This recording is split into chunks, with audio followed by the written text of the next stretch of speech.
Good morning, Chairperson, audience, and fellow cadets. Did you know that in 2013, California's Loma Linda University conducted a study to test recall abilities? They took a group, aged 60-70, and separated them. One group is rewarded by being allowed to watch funny YouTube videos, and let's be honest, they probably watched one of those top 10 epic fail compilation videos. The other group is told to sit in complete silence. After the experiment, the researchers found that those that had viewed the funny videos had improved by 43.6%, and the group that had sat quietly had only improved their recall abilities by 23.6%. That's right. There's been an actual study saying that if we watch more funny YouTube videos, we'll have a better chance of remembering where we put our phone, wallet, whatever. I knew I spent all that time on YouTube for something. But why is this relevant?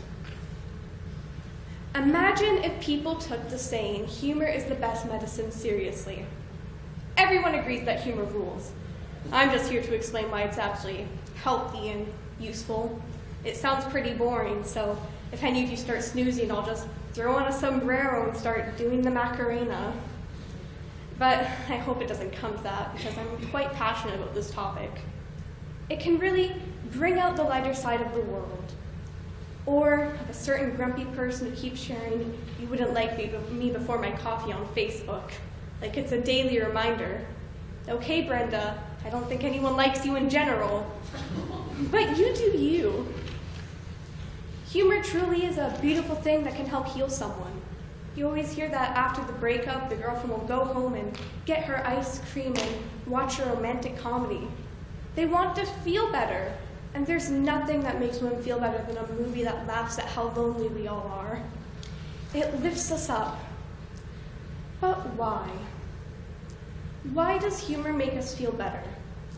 That's a good question, woman in black sweater. People's sense of humor has been changing and evolving since the dawn of time. It's linked with the human brain, so as we evolve, our humor evolves as well. We started seeing the world in a new perspective, and our brains responded by expanding our sense of humor. Now we could all stop laughing at the things happening in the tiny village we live in and laugh at bigger things, like world problems. It was a coping mechanism. Humor was a shield that stops those problems from hurting us. Back then, it was used to bond and participate with large groups, and now I like to think that it really helps us. But sometimes this isn't the case. And 20 seconds ago, I just said I think humor helps heal us, if you were paying attention.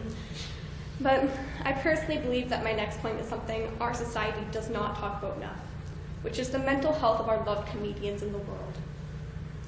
Stigma is, by definition, a mark of disgrace associated with a particular circumstance, quality, or person, which means if something has stigma attached to it, that person should feel ashamed because of it. Mental illness has an extremely large stigma around it. People often say that those with mental illness are making it up, looking for attention, so on. No matter what you believe, I know our society does not talk about depressed comedians, and they don't even have to suffer from depression. Jim Carrey, a famous Canadian actor, recently came forward saying that he suffers from bipolar disorder. Another comedian that I loved, and know that the world loved, was Robin Williams. Robin Williams was confirmed to be dead August 11, 2014, after losing a battle with his depression. I remember learning about this late in the afternoon, only because I was 13 and really up to date with the world because I was scrolling through Facebook and liking memes all day. But I come into the living room and looked at my dad, who was lying on the sofa, and I told him, Robin Williams is dead. And he didn't believe me until he switched the news and had it confirmed. The idea that one of the funniest and most talented actors of all time had taken his life. That was hard, and not just for me. The entire world was hurting. I didn't even know how to feel because it was the first celebrity death that I heard about and how it impacted me. But since the world was hurting, I knew I should be hurting too.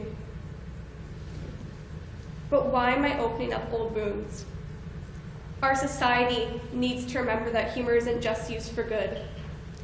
It can hide deeply ingrained problems, but we seem to forget that. When we forget, we stop the discussion, and that is doing more harm than good. We are only silencing those who suffer and making it harder for them to speak. I'd like to start the discussion again and make those with mental illness comfortable in our communities. But humor is the best medicine is such a broad statement. You can agree or disagree. There's facts for both sides of the argument. But now we all know that humor does help us when we're sad, but it can hide deep problems.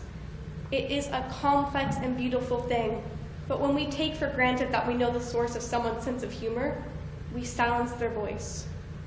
Let humor be an invitation to talk about the world's problems, rather than using it as a tool to closet our illnesses.